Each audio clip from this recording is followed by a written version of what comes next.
Hello and welcome once again to Ignite Your Impact. My name is Jen Rhodes. I am seated, as always, to the right of my husband, Matt. Good morning. Good morning. I am. I'm a passenger princess. Yes. It's fine. I like being chauffeured around. Well, you're going to lead the charge today then. Like the queen I am. Okay, speaking of queen, let's do this. Yeah. So we are 70 episodes in. I can't believe it's been that many. It feels like we just kind of started doing this fun thing yesterday. Yeah. So it's been cool. Hopefully you've caught all 70. If not, listen to this one, then go back. But if you are on number 70 with us, I feel like we've already weeded out those that may not be our people. Yeah. Right? I think we've already done enough to where we've offended. We've offended those that needed to be offended and gone. And attracted the ones that the ones that need to remain. Those that are here, if you're listening to my voice now, you are meant to be here. You are exactly where you are supposed to be. And I think you are ready for this one. Yeah. I would say if you're triggered by the topic of money or working on your best self, then I would say turn this off right now, specifically money. However, if you have an open mind, stick with us till the end. I think you're going to get some good stuff here, because it's not about the money. Remember, it's about reaching your full potential. Money and material things are just a easy way to drive home a point for everyone. Meaning we could talk about a topic like making yourself uncomfortable and putting yourself in uncomfortable positions to grow, but you would say, okay, I've heard that all my life. I know that, but that doesn't really help me just to hear you say it. And we know that doesn't just help you for you to hear us say that. That's why we provide examples. That's why today we're going to provide examples that may make you uncomfortable. But that's how we kind of piece it all together. That's how we take a simple, digestible, easy to understand item like money. We tie it around a big topic that will make sense, that you can make changes. And that's exactly what we're going to do today. Yeah. So let's jump right in. Come on. We only fly first class. That's it. Mm-hmm. Unless the only option available to us is to join the herd and fly Southwest. And I am just that rude during the flight, too. No, I'm not. I'm very kind. Every time I fly on a blue plane, I have an amazing experience. You're very kind. You just have the anger inside. I hide it in because I've had to come up with that saying because it makes me mad, because it pushes a boundary I've set. Yeah. So, like I said, we only fly first class, but this isn't about flying first class. If you spend any time with us, you know this is one of those things that we wrap into a big idea. But it is literally, we're going to turn it into a lesson. Yeah. But it was a totally new way of thinking for me, and it could be a totally new way of thinking for you that could change everything for you. First class was really just the beginning of my learning, and hopefully we adjust some of those behaviors and bring that massive value through that. And if someone says to me, because it has been said, well, that's just high maintenance, I would say no. You'd be saying, yeah, have you met my wife? No, I'd say my wife and I have high standards. That's just the way it is in everything we do. I've also heard, well, that costs a lot of money. And I've said that before, which I'm going to get to here in a minute in the story. But it costs a lot of money, or it must be nice to be able to afford that. And I would tell you that's a victim's mindset, and I do not prescribe to that. I don't put energy towards anything like that. But the people listening to us, you're not saying that. You've heard this first class, and you're thinking to yourself, I may want to hear a little bit more about this. There may be something more to it than just flying first class. That's the type of listener we have. Yeah. There's two reasons, honestly, behind this only fly first class, or like this idea or this concept. And I want Matt to explain that, because most people know Princess Jenny. I'm not high maintenance, but I do have high standards, and I get a little persnickety when those standards are, like, if I find that boundary. if I could find a word, but Matt, I want you to walk them through the actual physical part of flying first class and then the concept of that way of thinking, because the way you describe it is perfection. I appreciate that. I don't know if it's perfection, but I'm going to give it a shot. Perfection. So back to the listeners, you guys are just like us. You're driven. You work your ass off. You put in some good hours to bring out a good product, whatever that product is or that service. And, you work hard and you play hard. Again, you're just like us. And we have been we've had some amazing trips over our lifetime. Just very blessed with what we've been able to do. And, about 2 years ago, I'm sitting in Scottsdale, with one of my coaches and mentors, John, and Jen and I had just flown in, and she wasn't with us. I don't know what she was doing, but John and I went and grabbed lunch at the hotel, and Paul, one of our good mutual friends, joined us. And It's your man crush. You can say it. John or Paul? Paul. Okay, yeah. Paul's a buddy. John's a buddy. We're all sitting at lunch, and that small talk. Hey, how was your flights in? And I know this is probably going to come out negative. I don't think I was this negative, but now that I think back, who knows? I said, well, we flew in Southwest and I was A22 and someone in A30 cut in front of me and got on the plane before me. And then, I sat down, since I had I got this, pretty good seat, and someone who was, probably screwed off and waited till the last minute, got a C something, came in and sat down in the middle, which always happens, which isn't a big deal, but they were huge and I had no room.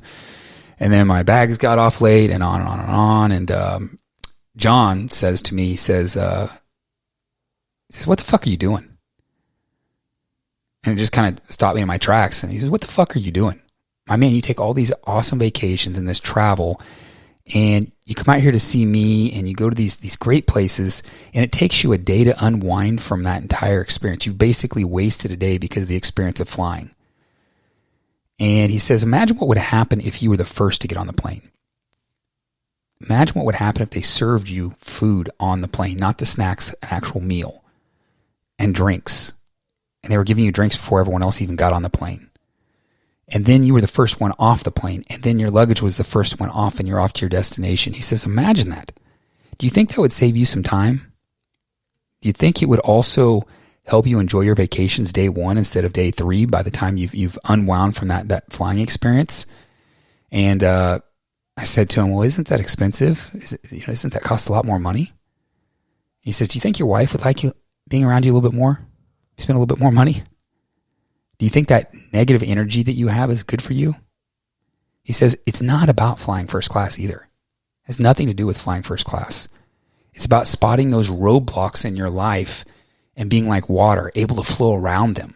And it was one of those lessons that hit me that I always now look for the first class option. When I say first class, I'm not talking a class above everyone else. I'm saying the option that removes the roadblocks with the easiest path. So yeah, we only fly first class, but now everything we do is how do we try and be like water? Yeah. I want you to think about that. And I want you to think about maybe the last trip you took with your family. How much time was spent in maybe just saving $200? I had a client that drove 14 hours to a beach, and 2 hours into it, she goes, Jen, I know what you've been trying to teach me now. I'm like, do you? Have you learned your lesson? She's like, this is terrible. Get me a plane. I was like, okay. Maybe you don't fly first class. Maybe you don't have to endure something just to save a little bit of money. Think about how many times you have let something so minute get in your way that is easily fixable by trying something different. I didn't even say spend more money. Try a different path. We never considered that option. It didn't even come into our realm of possibility. Matt's going to get into that shortly. But see, it doesn't have to be an expensive thing. It doesn't have to be a cheap thing. There's a reason there's Fast Pass at Disney. Like, oh, because they can make more money. Yeah, and you don't have to spend 5 hours in line. Pay the money. You're already there. You just want to stand there for 5 hours and bitch? I know what I want to do. It's about finding those roadblocks to what you want and remove them. It may cost you some money, but I need you to understand, what is the true ROI right here? Is it losing money or is it gaining time? Is it losing money or is it gaining your sanity so your wife actually wants to be around you the first 4 hours of your trip? I can tell you that trip after first class, we had a lot more sex. And we could talk hours on this, not the sex part. Well, we could probably. Anyway.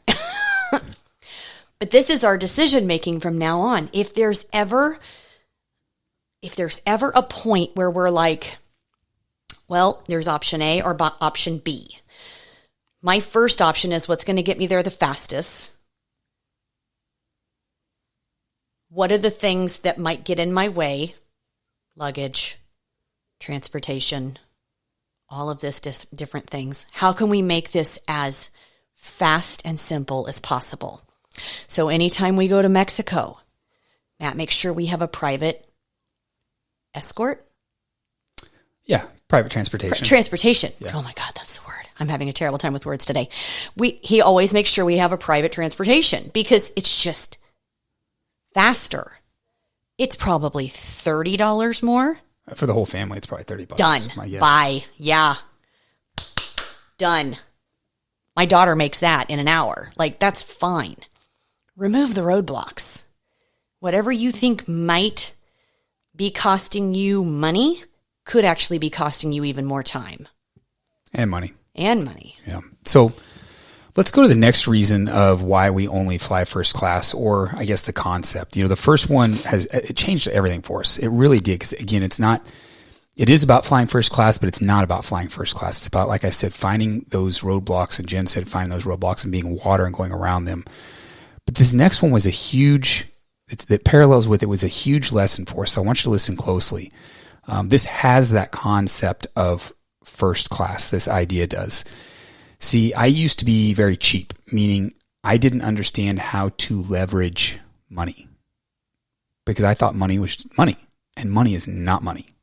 It is a leverage for time, and that's it. It was maximum tip up to 20% if you were a good waiter or waitress. No need for the great seats at the concert because you can hear the same music all the way up in the nosebleed section. You can see just fine behind this 6'4" person, Jen. Just live in a nice neighborhood. Just drive nice cars. Just fly coach. Get the cheap room in the OK hotel. It's on and on and on. That was kind of how I did things, and I think a lot of people do that. Just be fucking bland with a middle class mentality. I think I remember us both saying, we both had this mentality. That's good enough. That's good enough, right? Yeah. Is that good enough? That's good enough. We lived good enough for 20 years. And it was comfortable until it became uncomfortable. Mm. And that was when our mindset coach, he's a mental programmer, opened up everything for us. If you have big goals and big dreams, you're going to want to pay really close attention to these next two statements. The first one is do things that are uncomfortable until they become comfortable. So do things that are uncomfortable until they become comfortable. And then put yourself in a place to win or win bigger. Again, we could just say those two statements and you'd be like, yeah, I've heard that before, guys. I know I need to be uncomfortable to grow. Well, here's how we show you examples around the money and the experiences that will drive this home. If you can think big picture and not have a victim mindset, you are going to get a lot out of this next piece. So here's where we take a couple of those concepts and we just really dive into them. But you may or may not hear about handbags and things that you don't associate with. If that's all you hear, you're going to miss this point. So don't do that. With our coach William, meant uncomfortable until you become comfortable, becomes comfortable, meant flying first class until you're uncomfortable with that. And I'll tell you, I was not comfortable the first time. I mean, it was extremely comfortable, but I mean, I was fucking uncomfortable. I did not feel like I belonged sitting in first class the first time I did it. Now I've done it so much, it's secondhand and I want more. I was uncomfortable. Now it's become comfortable and I want out of that comfort zone. So what's next? What does private flight feel like? See, these are the things I want, but I always felt like they were out of touch because they were uncomfortable. Deep down, I knew I wanted them, but I would never say them out loud because they were outside of my comfort zone and I didn't feel like I belonged. Are there things that you probably want deep down right now when you see that really cool house on Instagram?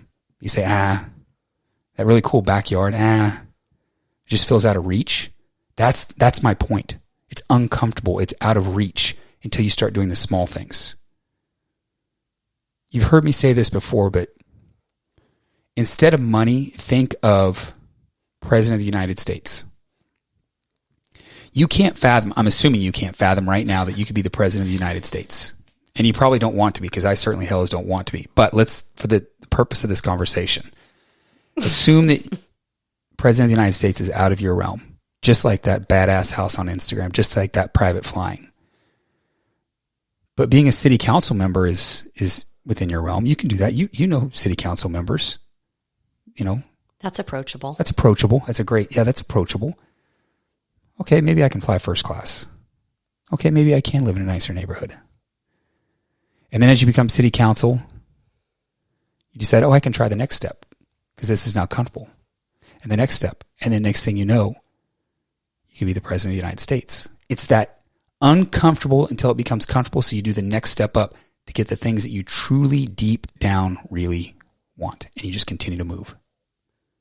Yeah, I love it. So, I don't know. I'm getting ready to buy a $700 thong bikini. I'm like, I don't know how to just lead into it. I'm just going to say it.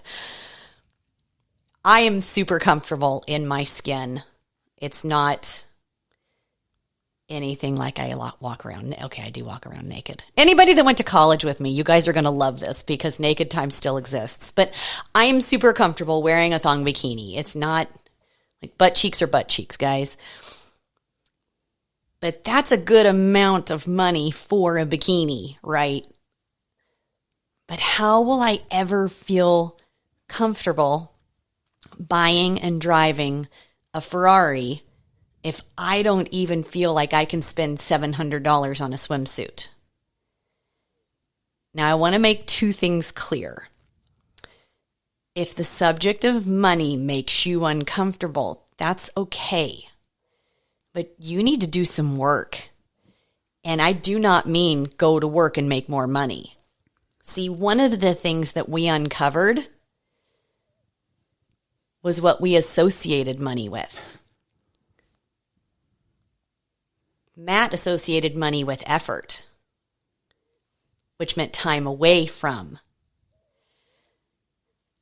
I associated money with status, and I didn't feel like I belonged.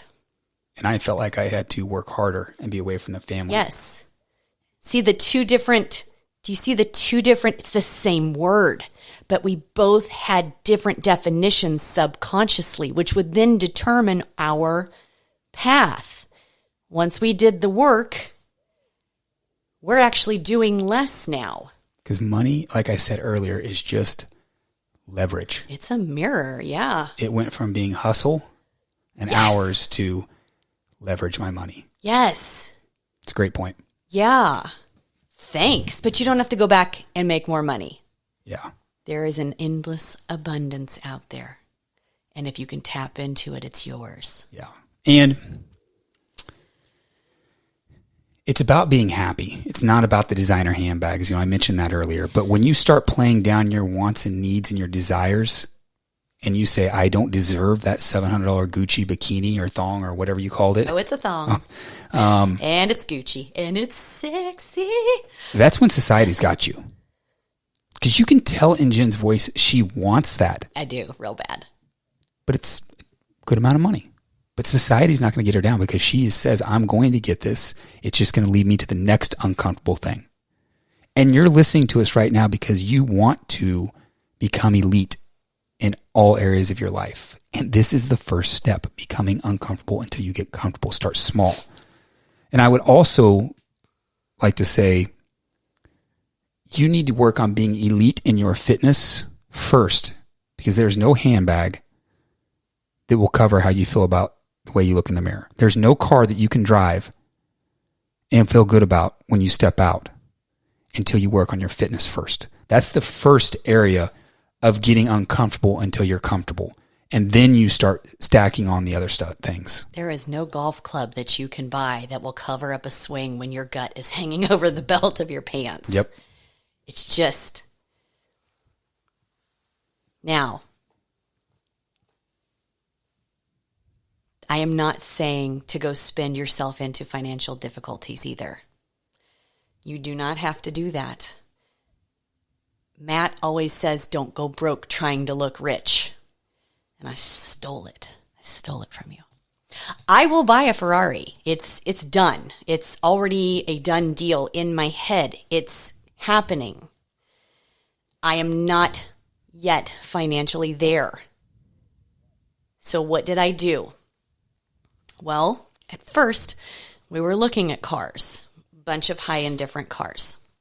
And the Ferrari was so out of reach. It was so out of my comfort zone. And this was actually a practice that we did with our mentor.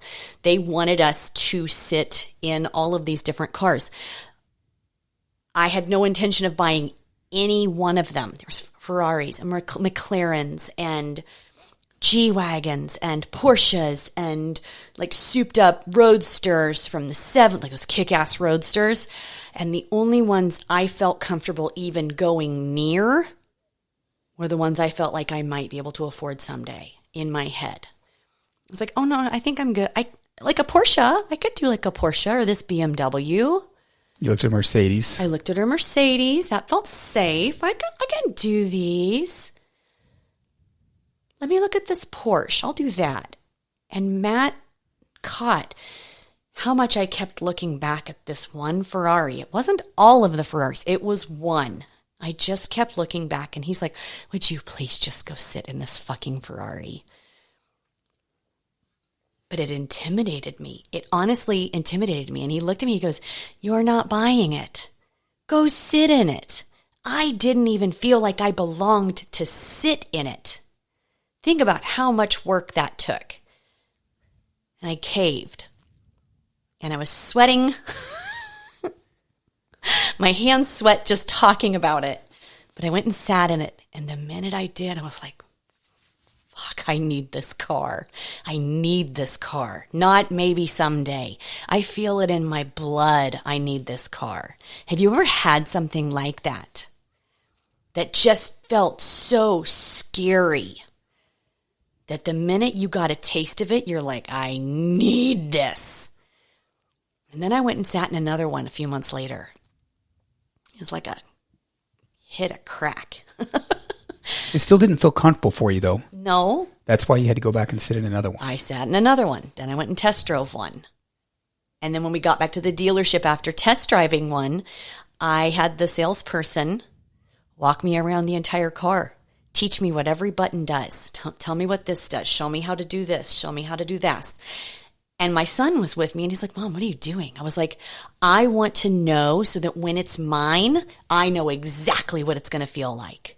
I know exactly what it's going to feel like when it's mine.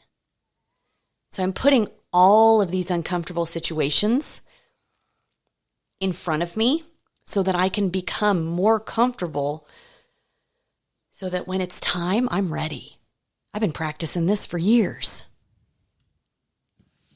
Funny side note on that. I knew she was not buying that Ferrari no matter what the cost was because our podcast producer, Bryce, oh, yeah, that's right. He'll hear this when he listens to this podcast to produce it. He leans over and he says, hey, is your wife going to buy that car? Because if she's not going to buy it, I'm buying it. I thought he was joking. Dude fucking bought the car right there. He bought the car. I'm still mad at him. I'm still mad at him. So he drives that Ferrari right now, that white Ferrari. But we knew we were in the right environment that day when our producer buys a Ferrari, and then one of our friends bought a McLaren. Bought a McLaren at lunch. I'm like, I thought we were just here to make ourselves uncomfortable, and that's what they were doing. They were at this different level. They'd already sat in the cars. They'd already done that. That's how they make themselves uncomfortable. They went and then they bought those cars. Yeah, just a little side note on that story. But putting yourself in uncomfortable situations is how you grow, just like we said. And when you look back, if you start doing this, if you look back in 10 years, you will be astonished at how crazy you were not doing this and how you missed out on so many opportunities having that middle class thinking. And it has nothing to do with money. It's just middle class comfort. I'm okay. If you don't stretch yourself. I think replace 10 years with 10 weeks. Yeah. Try it for 10 weeks. You will be shocked how long you've allowed yourself to stay stuck.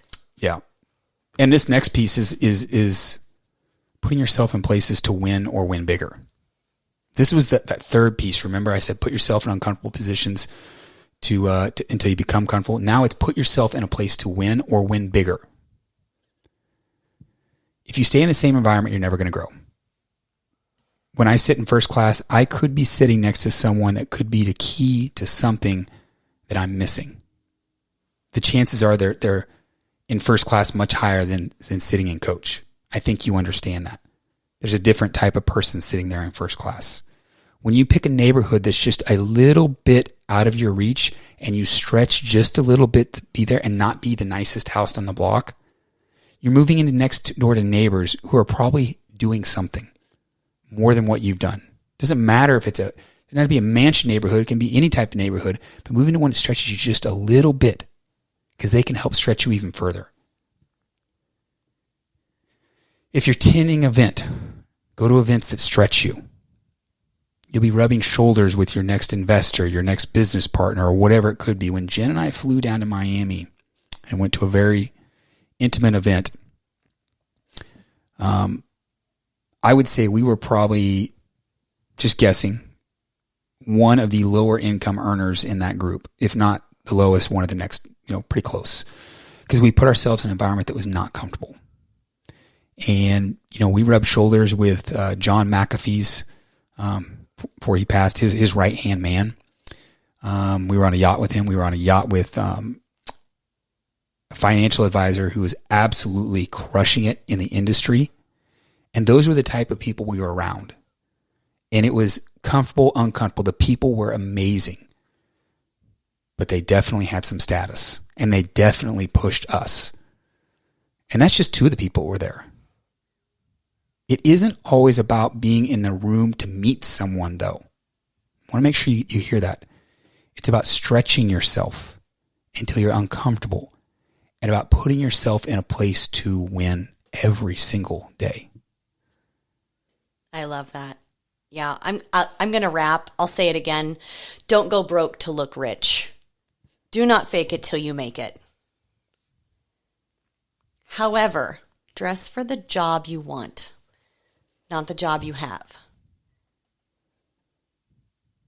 And if you want a better life, you've got to start showing up as it. You've got to start dressing for it, even when it's uncomfortable.